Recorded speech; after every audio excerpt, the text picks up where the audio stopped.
Hello again. I want to make a video on the Scottish airgun licensing. Before I start this video, can I ask that you follow me on BitChute if you haven't already? Because it seems that YouTube is kind of going down the toilet in terms of free speech. So, on the off chance that I get booted from YouTube, I'm also on BitChute. Same username as on YouTube. Thanks. Right, so in my view, the Scottish airgun licence is completely failed.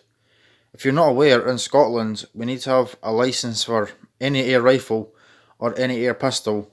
This has only been the case for the past, I don't know, 4 or so years, I think. I think it came in around 2015.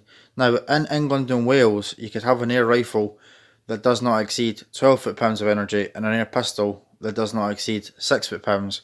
Now, that used to be the case in Scotland until a few years ago, where we then required a licence because 10 years prior to that, Mark Bonney, a drug dealer, shot a 2-year-old boy, Andrew Morton, in the head from a flat in Glasgow.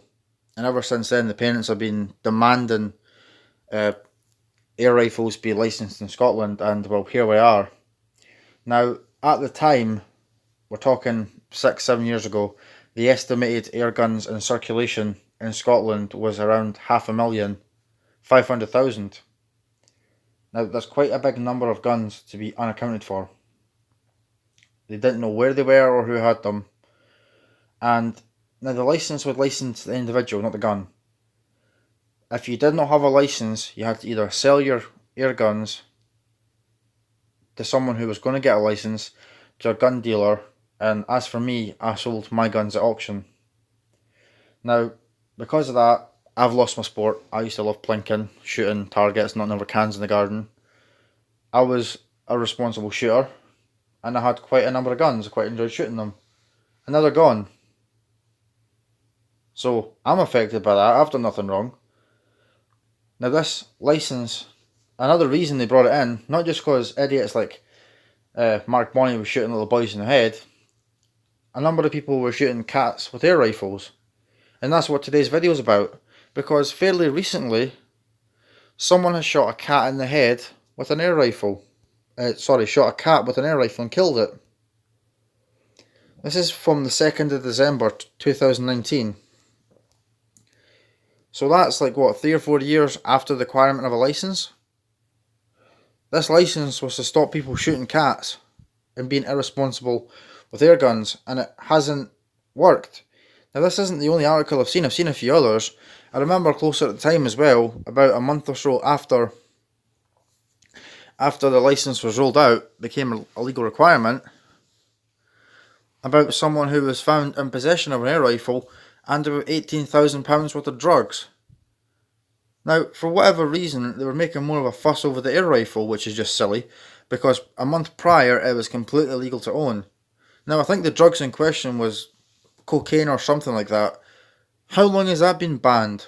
Well, I don't ever remember that being legal. But yeah, let's make a fuss over the air rifle. Now, it says here it was probably, well, let's go from the start.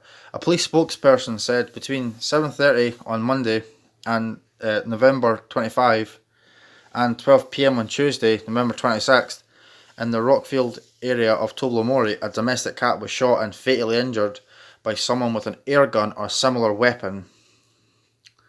Okay, it's not a weapon. It's a piece of sporting equipment.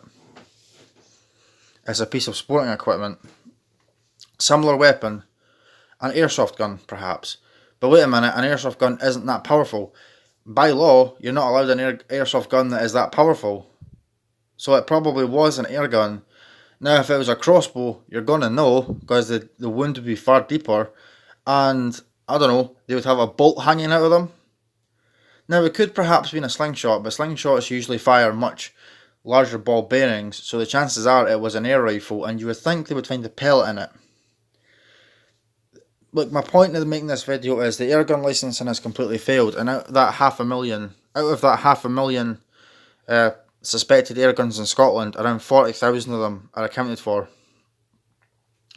Now, that was about 3 years ago. let's just say 100,000 are accounted for now. Great, so where are the other 400,000? Where are they? They're still unaccounted for. They're still out there.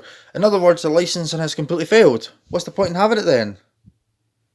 Just punishing the wrong people, isn't it? It's bad for businesses.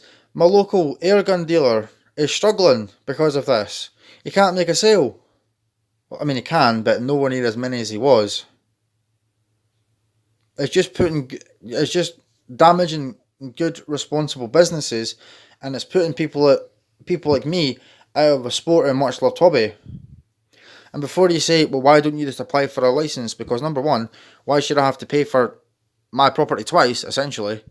And number two, you need a reference. I literally do not have anyone to be a reference. They have to be of certain characteristics to be a reference to the police.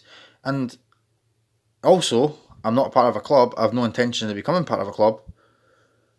And there's just no way the police would let me have a license just to do plinking at home. So it's just completely the question for me. That's all. Thanks for watching.